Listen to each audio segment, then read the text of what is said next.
आज हम जो है वो इस किताब का तारुफ देंगे कि ये किताब उर्दू लाज़मी 12वीं जमात के लिए, ये खैबर पख्तूनख्वा टेक्स्ट बोर्ड पेशावर ने पब्लिश की है और ये किताब हम फेडरल बोर्ड के सिलेबस में पढ़ाएंगे। इस किताब में इसका पहला हिस्सा जो आप 11वीं जमात में पढ़ चुके हैं और ये इस किताब का दूसरा हिस्सा है जो 12वीं जमात के लिए बनाया गया है, मुरतब किया गया है। तो इस किताब को आपने ख़रीद लिया होगा। आप देखेंगे कि इस किताब में जो हिस्सा नसर है उसका जो पहला मजमून है वो है मुसलमानों का कदीम तर्ज़ तालीम, और ये मौलाना शिबली नुमानी ने इसको लिखा है। तो आज जो हम जिस मौजू पर लेक्चर देंगे वो यही है कि शिबली नुमानी कौन थे और उनका ताल्लुक़ किस तहरीक से था और उन्होंने किस तरह से काम किए हैं। क्योंकि जब तक हम किसी मुसन्नफ़ का पस मंज़र नहीं जान लेते, हम नहीं समझ सकते कि उसकी तहरीर में छुपे हुए मकासद क्या हैं और उस तहरीर की तशरीह हम नहीं कर सकते। तो उन सब चीज़ों के लिए सबसे ज़रूरी चीज़ ये है कि हम उस मुसन्नफ़ का पस मंज़र जो हैं वो पढ़ लें। जी, आज का जो हमारा पहला लेक्चर है वो ये है कि उर्दू नसर के फ़रोग़ में अलीगढ़ तहरीक का किरदार क्या था। हम अलीगढ़ तहरीक का किरदार जाने बगैर उर्दू अदब को समझ नहीं सकते।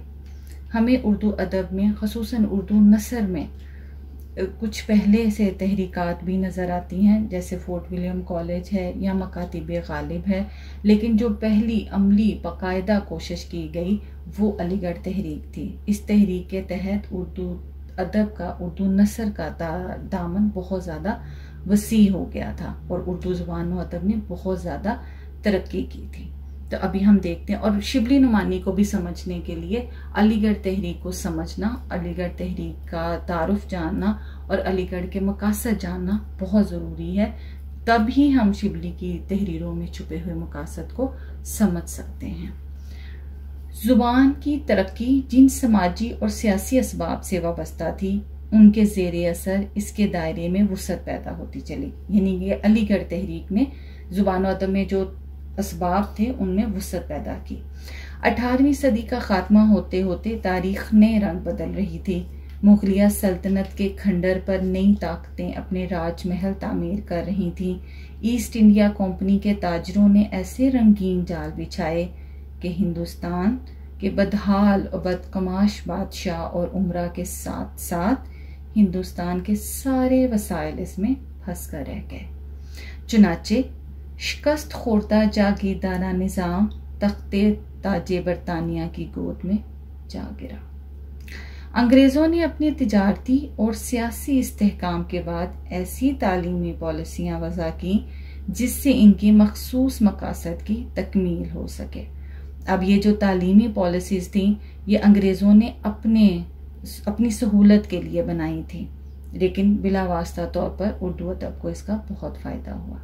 चुनाचे उन्होंने मुकामी ज़ुबानों और ख़ास तौर पर उर्दू पर नज़र करम की, क्योंकि उर्दू जो उस वक्त हिंदुस्तानी कहलाती थी आसान ज़ुबान थी और हिंदू मुस्लिम सब लोगों में बोली जाती थी।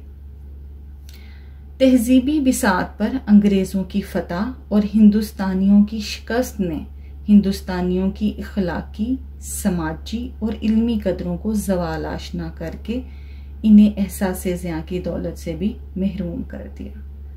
इस सूरत हाल ने दो तबकों को जन्म दिया। पहला तबका नीम मुर्दा तहजीबी कदरों से चिमटा हुआ था, यानी कि जो पुरानी तहजीबी कदरें मर चुकी थी उनके साथ वो चिमटा हुआ था और वो उससे अलहदा नहीं होना चाहता था।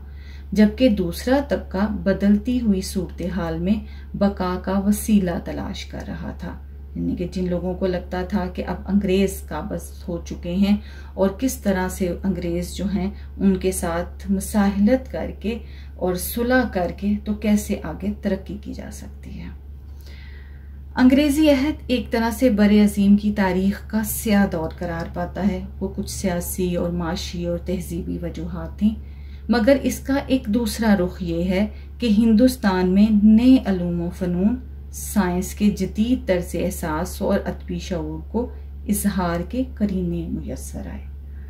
इस दौर में चंद अदीब और दानिश्वर ही ऐसे थे जो रूह असर के सही मानों में नब्ज शनास करार दिए जा सकते हैं। इन अदीबों में सर सैयद अहमद खान, अल्ताफ हुसैन हाली, मोहम्मद हुसैन आज़ाद, रतन नाथ सरशार और नज़ीर अहमद वगैरह शामिल हैं। 1857 में सर सैयद अहमद खान की उम्र 40 बरस के करीब थी। सर सैयद इस दौर में जदीद नस्ल के नुमाइंदा बनकर मुसलमानों को असरी तकाज़ों का शऊर अता करने में सरगर्म अमल नजर आते हैं। उन्होंने मुसलमानों के तमाम अमराज का इलाज तालीम में तलाश किया। सर सैयद अहमद खान के मकासद क्या थे? क्यों उन्होंने अलीगढ़ तहरीक का आगाज किया?